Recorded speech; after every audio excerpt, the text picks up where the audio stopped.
Imagine spending $100 million on the world's most advanced stealth fighter, a machine touted as the pinnacle of human engineering, only to find out it needs a thermal blanket and a climate-controlled environment just to start its engines in the cold.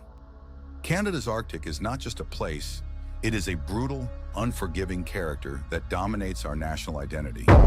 It is a frozen wasteland where temperatures regularly plummet to minus 40 degrees Celsius, and the wind chills are so sharp they can freeze exposed skin and crack specialized materials in seconds. In this frozen frontier, the F-35 Lightning II, a marvel of fifth-generation technology, is facing its toughest opponent yet. And it isn't a Russian Sukhoi or a Chinese J-20 stealth jet. It is the physics of the North itself. Reports of frozen systems, maintenance nightmares in remote northern outposts, and the sheer complexity of the Lightning II are raising a chilling question for every Canadian taxpayer and defense enthusiast. Did we choose the wrong jet for our sovereignty? Today on Viper Wings, we are diving deep into a comparison that many experts are now quietly reconsidering. We are looking at why the Swedish Saab Gripen might be winning the battle for the Arctic, and why the F-35 might be dangerously out of its element when the ice sets in and the pressure rises. To understand why the Arctic is such a challenge, we first have to look at what makes the F-35 so special and so vulnerable. The F-35 is undoubtedly a masterpiece of stealth and sensor fusion. It is designed to be invisible to radar, a flying supercomputer that can see everything on the battlefield before the enemy even knows it's there. However, this stealth comes at a massive hidden cost.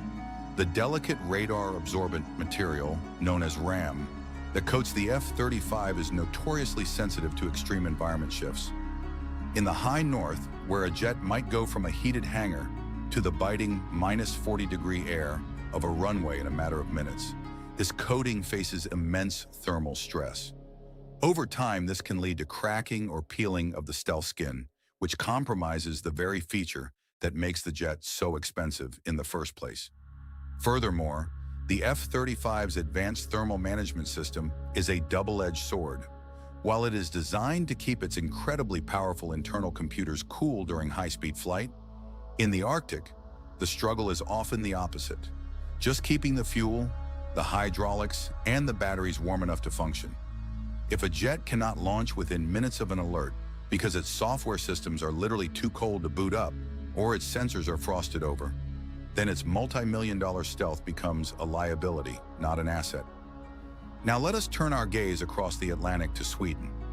This is a nation that has spent the last 70 years preparing for a defensive war against a superpower in the freezing Scandinavian wilderness.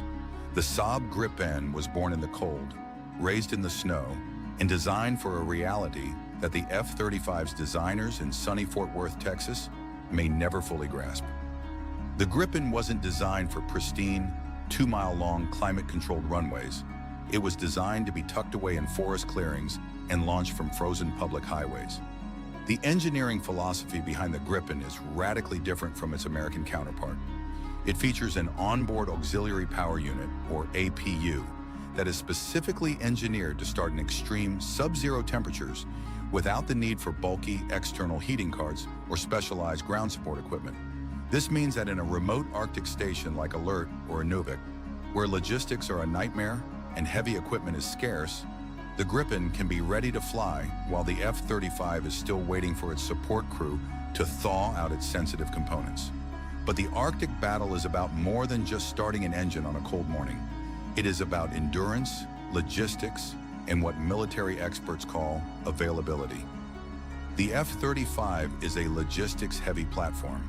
It requires a massive trail of specialized technicians, high-tech diagnostic tools, and a secure global supply chain that is managed through a complex cloud-based system. In a real conflict scenario in the Canadian North, where runways might be targeted and satellite links or supply lines could be cut, the F-35's total reliance on this complex global infrastructure becomes a glaring strategic weakness. On the other hand, the Gripen is world-famous for its pit-stop turnaround capability. A team of just one professional technician and 5 conscripts can refuel, rearm, and inspect a Gripen in under 10 minutes. This level of simplicity, ruggedness, and ease of maintenance is what defines true air power in the Arctic. For Canada, a country with the second largest landmass on the planet and a tiny population scattered across vast distances, the ability to operate from anywhere with a small footprint is not just a luxury, it is a strategic necessity for our survival. Then there is the haunting ghost of Canadian aviation history, the issue of sovereignty. This is a topic that has resonated deeply with the Canadian public since the tragic cancellation of the Avro Arrow in the late 1950s. When Canada buys the F-35, we aren't just buying a jet, we are entering into a deep, long-term dependence on American technology, American software, and American oversight.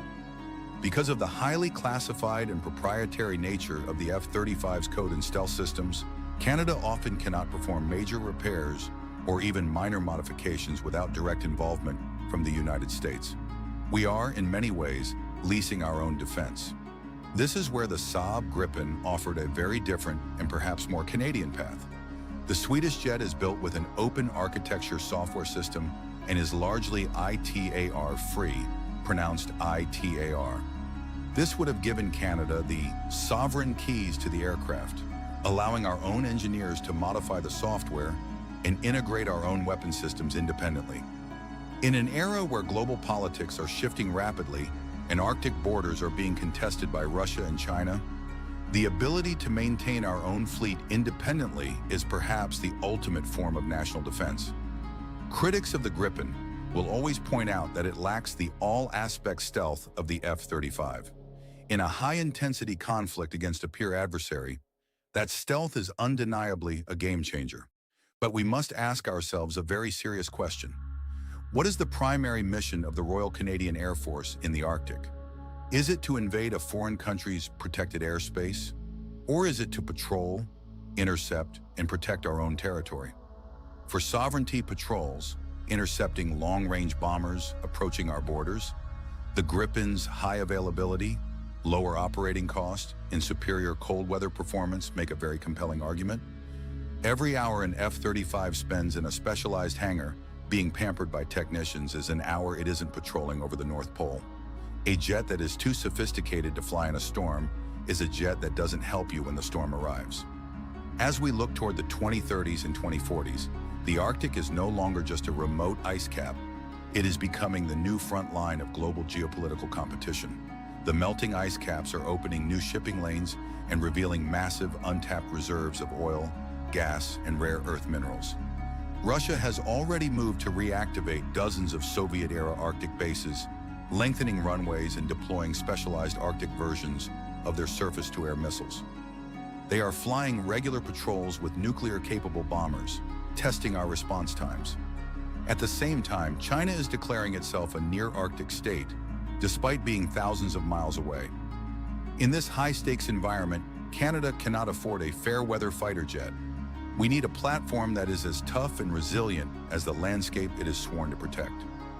The F-35 is a technological wonder, but the Saab Gripen is a warrior of the North, a jet that thrives where others struggle just to survive.